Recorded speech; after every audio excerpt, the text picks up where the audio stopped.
painting, and food. Let's go. I want to get paint first, and then we'll go to get food, and then when we get the food, we can park and sit down and eat. Papakita ko sa inyo. So this will be Bambina's nursery. So ilagay na niya yung painting. Daddy's painting. Nagpipaint siya. So nag-swap kami ng room ng ate ni Bambina. Kasi dun sa kabilang room, yun yung guest room / office.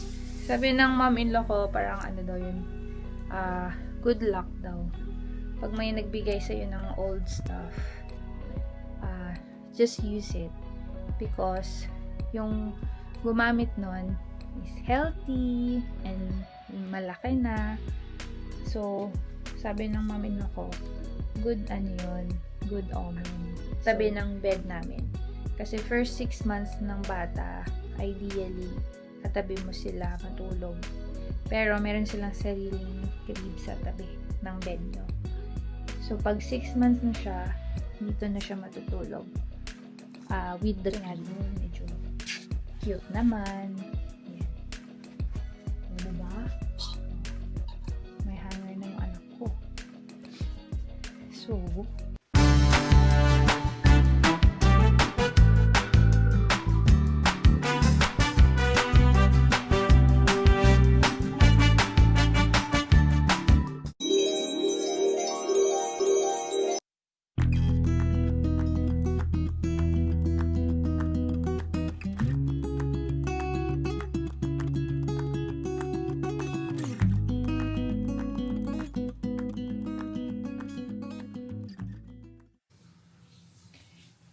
hi family! Kamusta po kayong lahat? Sana po ay okay kayo. So today is Saturday, 25th of July. Ano bang? Ngayong araw ay lalabas kami ni Mr. Hindi kami masyadong busy ngayong weekend. Kasi medyo tapos na kami sa shopping. Nandun na kami sa phase ng organizing. And so ngayong weekend, ang gagawin natin ay magdi-DIY. And also gagawin ko rin siguro yung organizing ng nursery ni baby. And yan. So, tara, sama kayo sa amin this weekend. Diyan lang po kayo. Let's go, let's go! Pregnancy update lang tayo. Mabilis. Look at my bump. Sobrang laki na. I am 35 weeks and 5 days. So, 36 weeks na tayo next week. Ang bilis. And then next week is last week ko na sa work before my maternity. Yan. Tignan nyo naman. Pakabilis ng panahon. So, cup noodles.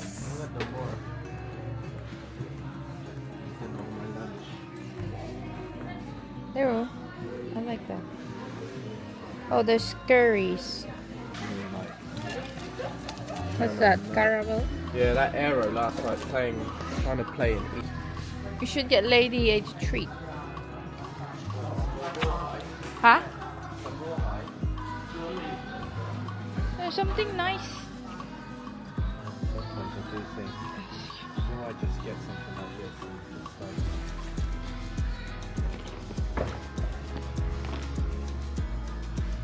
What? I'm sure you're gonna finish that in 2 sitting. 1 kilogram. I bet you. Or That's 4 pounds. It depends. Oh, Haribo or this one? Mix. Get the mixed one.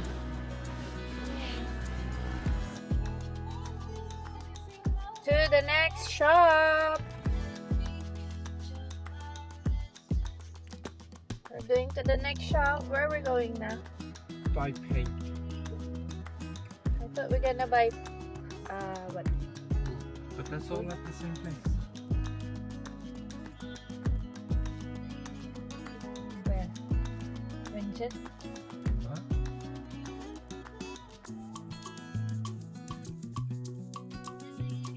That's so deadly, B&M. Sorry? B&M is so deadly.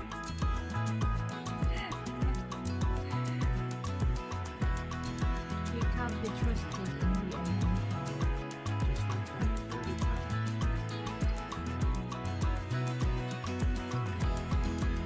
So, we're going to our next shop to get painting and food. Let's go. I want to get paint first, and then we'll go to get food, and then when we get the food, we can park and sit down and eat.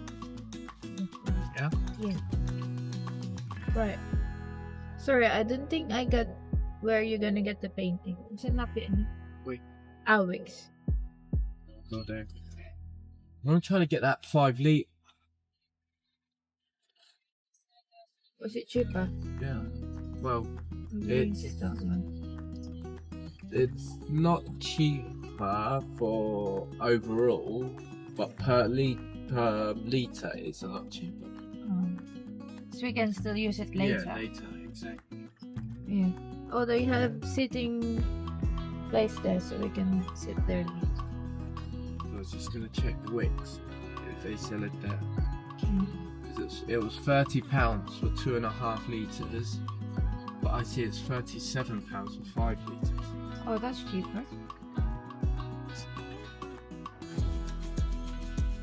Okay.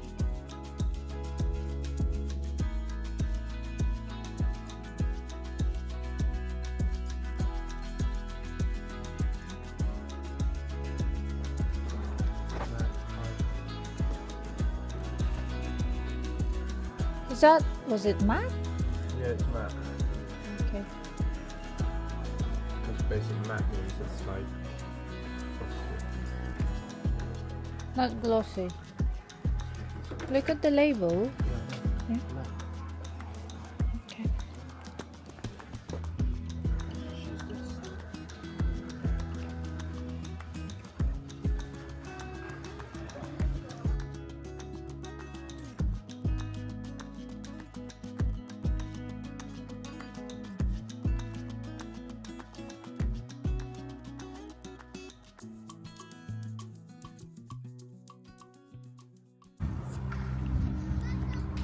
We're having lunch.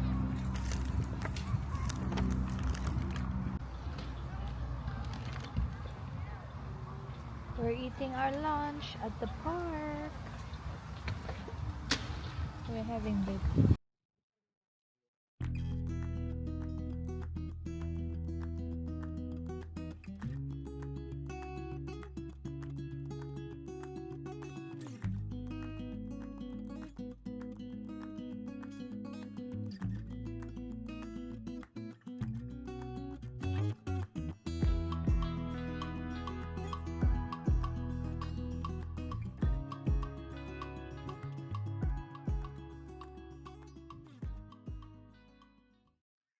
We're home! Nakabalik na tayo sa bahay. So, papakita ko lang yung itsura ng aming go to bedroom. To the bedroom. You take it. Take her up to the bedroom. Nursery. Ito. Magulo pa.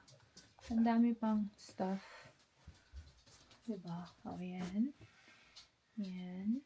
Ang dami pang mga boxes na kailangang ayusin. Did you see I got rid of some stuff? Yes, I did. So, Andy got rid of some of Summer's stuff na. And here, look lady, what mommy got? I got treat. Sa kabilang room naman. So, magulo pa. Nire-arrange namin yung aming guest room / now Summer's room.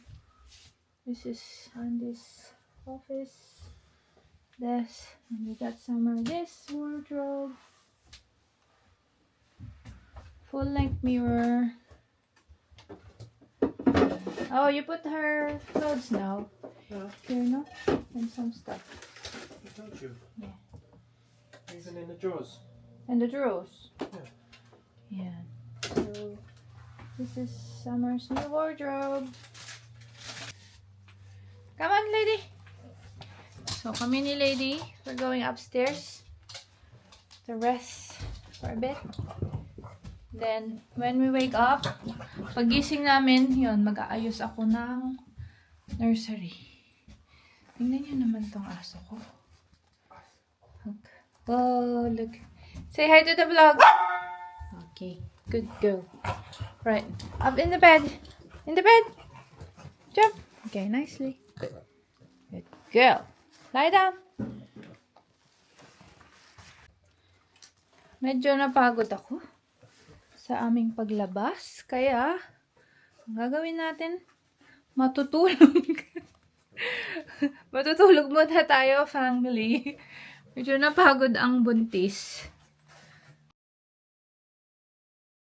I just woke up. Kagigising ko lang kasi kanina antok na antok ako. Tapos, sobrang pagod ko din. Ewan ko ba, konti lang naman yung pinili namin ni Andy. Pero sobra akong parang pagod na pagod. Tapos yun si lady, oh, tulog din siya. Yan. So, yan. Did you have a good sleep next to Mama? Huh? Did you? Did you have a good sleep? Hey. Can you have a good sleep? Huh? Oh, you did. You did. Did you have a good sleep? Give Mommy kisses now.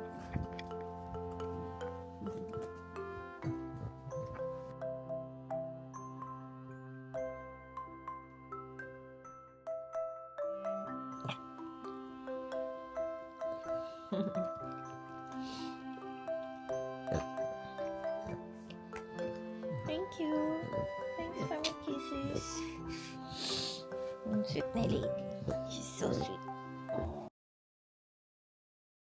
So, this is the nursery. Diba? Ang daming kalat. Kasi, papakita ko sa inyo. So, this will be Bambina's nursery. So, ilagay na ni Andy yung mga shelves here. Ito yung shelves na mga gamit ni baby. Yan.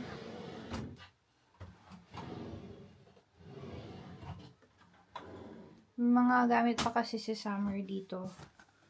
So, yan. May 1, 2, 3, 4 na shelves. Then, may dalawang ganito na rail. Yan. Isa pa dyan. Lalagay ni Andy dyan. So, yun yung mga gamit ni baby. Yan. Tingnan natin kung anong ginagawa ni Andy. Nagpe-paint siya eh. Let's have a look. Babe, are you on the way? No.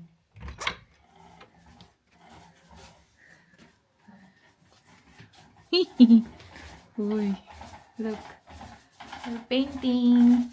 Daddy's painting. Ayan, nagpe-paint siya.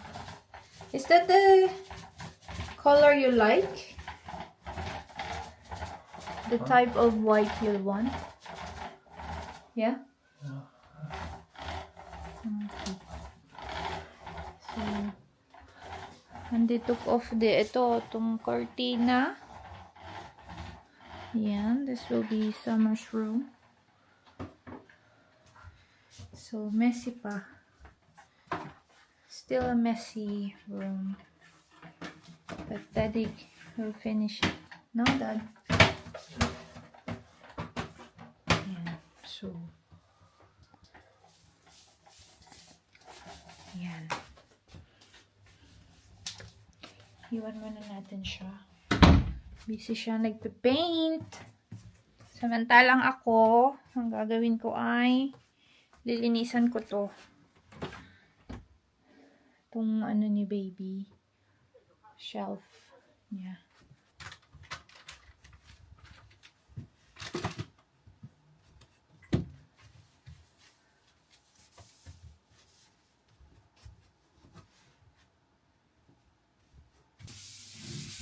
So,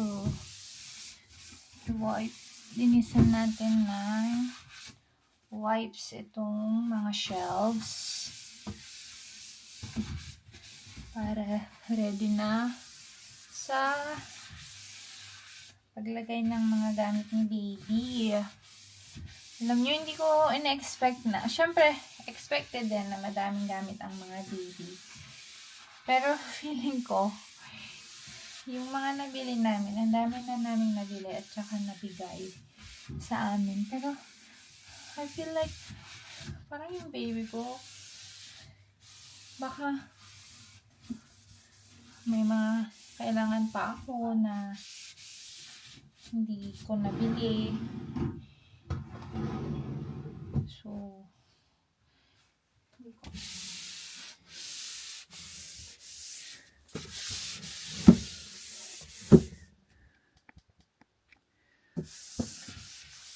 So, nag-swap kami ng room ng ate ni Bambina kasi dun sa kabilang room, yun yung guest room / office.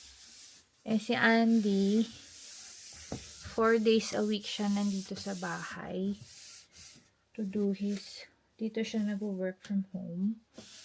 Yun yung office niya.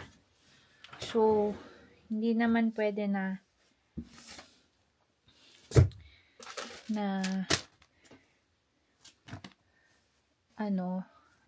mag-share si Andy at si baby ng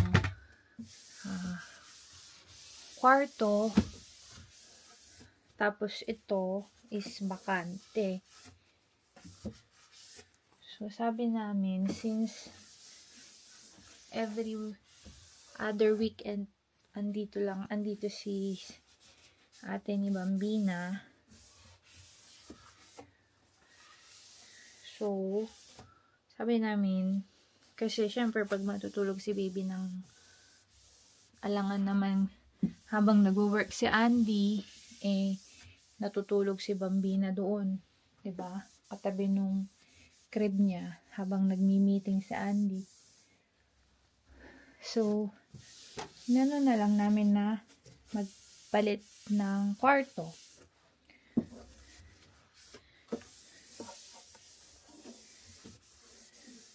Pumayag naman siya. So, kaya pinipinturahan namin ng white yung bago niyang room ng atin. So, dito ilalagay yung crib. Hindi ko pa sure kasi yung ate ko magdo-donate siya ng crib sa amin.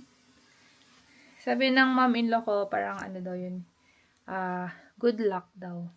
Pag may nagbigay sa'yo ng old stuff, just use it. Because yung gumamit nun is healthy and malaki na. So, sabi ng mom-in-law ko, good good omen. So, just accept kung ano yung mga old na ipapas, na parang i-hand down to you. So, yun. Yun naman natutunan ko sa kanya. So, yung ate ko, magbibigay siya ng crib. So, inaantay pa namin. Not sure pa kung kailan dadating kasi galing pa yun ng London. Gamit yun ng pamangkin ko noon pa. So, yeah, tingnan natin. Hindi kami masyadong particular pa sa crib kasi si baby, meron na siyang bedside cot or crib na meron sa tabi ng bed namin. Kasi first 6 months ng bata, ideally, katabi mo sila matulog. Pero meron silang sariling crib sa tabi ng bed nyo. So, pag 6 months na siya, dito na siya matutulog. With the crib. Anyway, meron ako ditong maliliit na hanger. Tingnan natin. Right. So, ito. Hinihingal ako. 25 pucks na hanger. Color pink. So, ilalagay ko na siya dito sa hangeran. Para malagay ko na yung ibang mga damit. Wala lang. Para cute. Wow, cute. So cute. Ang liliit. Sabi ni Andy, kasya ba dyan yung mga damit ni baby? Newborn. Aba, syempre. Pagkakasyahin ko, ano ba? Sabi niya, ang liliit ng mga damit ni baby At kailangan na niya ng hanger. Huwag ka nang magtanong, basta manood ka na lang. Ayan. So, minsan tong asawa ko, ano yan frugal. Matipid. Pero pag kailangan naman, hindi naman niya yan questionin. Pero yung mga aesthetic, ganyan. Kung hindi kailangan, huwag na.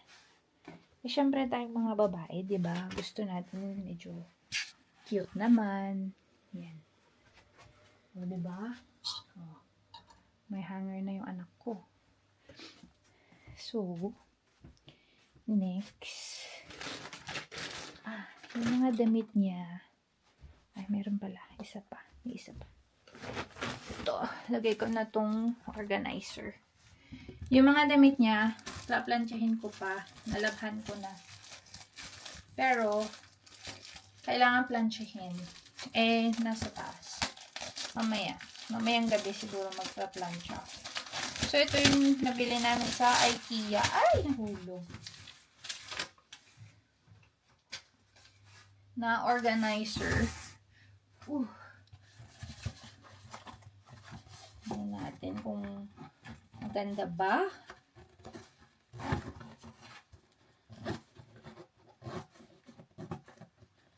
Yan. Cute. O, diba? Feeling ko bibili pa ako ng extra nito. Yan. Kasi, pang-organize